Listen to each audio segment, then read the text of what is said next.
بسم اللہ الرحمن الرحیم۔ حضرت عبداللہ ابن مبارک رحمہ اللہ اور ایک لوہار کا واقعہ۔ حضرت عبداللہ ابن مبارک رحمہ اللہ کی شخصیت کسی تعارف کی محتاج نہیں۔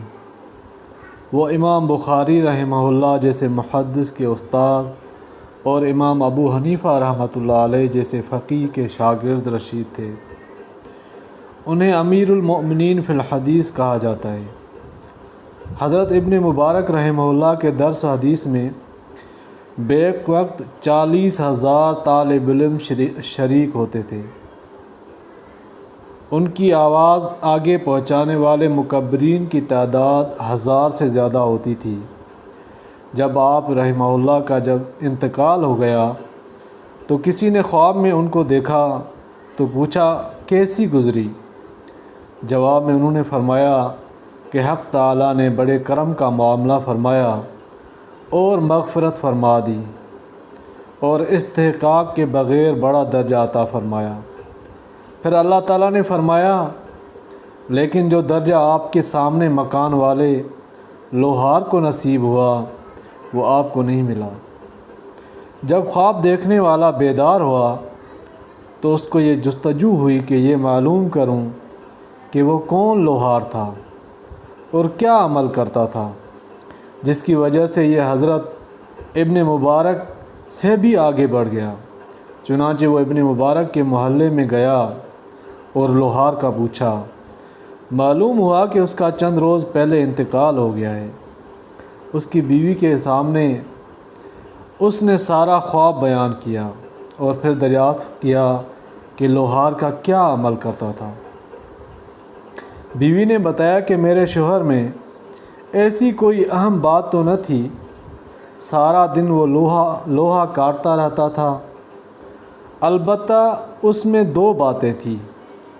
ایک یہ کہ اپنے کام کے دوران اذان کی آواز کان میں پڑتی تو وہ فوراً اپنا کام بند کر دیتا، حتیٰ کہ اگر اس نے اپنا ہتھوڑا کوٹنے کے لیے اوپر اٹھایا ہوتا تو اذان کے دوران یہ بھی گوارا نہیں کرتا کہ اس ہتھوڑے سے چوٹ لگا دے، بلکہ ہتھوڑے کو پیچھے کی طرف پھینک دیتا اور فوراً اٹھ کر نماز کی تیاری میں لگ جاتا۔ دوسری بات یہ کہ حضرت ابن مبارک کی عبادت کو دیکھ کر یہ کہا کرتا کہ کاش اللہ تعالیٰ مجھے بھی فراغت عطا فرمائے تو میں بھی خوب عبادت کروں۔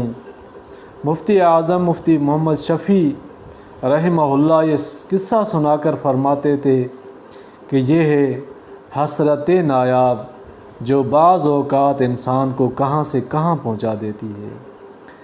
اسی طرح کا ایک واقعہ آتا ہے نفس کا محاسبہ۔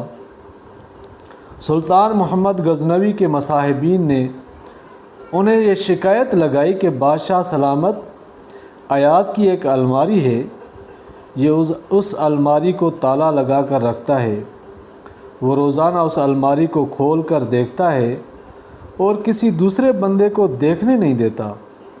ہمارا یہ خیال ہے کہ اس نے آپ کے خزانے کے قیمتی ہیرے اور موتی اس کے اندر چھپا کر رکھے ہوئے ہیں، آپ ذرا اس کی تلاشی لیجئے۔ جب بادشاہ کو یہ شکایت لگائی گئی تو بادشاہ نے اسی وقت ایاز کو بلوایا اور کہا ایاز کیا تمہاری الماری ہے؟ اس نے کہا جی ہے۔ پوچھا کیا اسے تالا لگا رکھتے ہو؟ اس نے کہا جی ہاں۔ پوچھا کسی اور کو دیکھنے دیتے ہو؟ عرض کیا جی نہیں۔ پھر پوچھا کیا تم خود اسے روزانہ دیکھتے ہو؟ عرض کیا جی ہاں۔ پھر بادشاہ نے فرمایا کہ چابی لاؤ۔ ایاز نے چابی دے دی۔ بادشاہ نے کسی بندے کو بھیجا کہ جاؤ اس الماری میں سے جو کچھ موجود ہے وہ لا کر یہاں سب کے سامنے پیش کر دو۔ وہ حاسدین بڑے خوش ہوئے کہ دیکھو اب اس کی حقیقت کھل جائے گی، جب اس کی چوری کا سامان سامنے آئے گا تو بادشاہ ابھی اس کو یہاں سے دھکے دے کر نکال دے گا۔ خدا کی شان کہ جب وہ بندہ واپس آیا تو اس نے آ کر بادشاہ کے سامنے 3 چیزیں رکھ دیں، ایک پرانا جوتا، ایک پرانا تہبند اور ایک پرانا کرتا۔ بادشاہ نے پوچھا اس میں کچھ اور نہیں تھا؟ اس نے کہا جی نہیں، یہی کچھ تھا۔ بادشاہ نے کہا ایاز اس میں تو کوئی ایسی قیمتی چیز نہیں ہے جسے تم تالے میں بند کر کے رکھو اور کسی دوسرے کو دیکھنے کی بھی اجازت نہ دو، اور کوئی ایسی چیز بھی نہیں کہ جسے تم روزانہ آ کر چیک کرو کہ ٹھیک ہے یا نہیں۔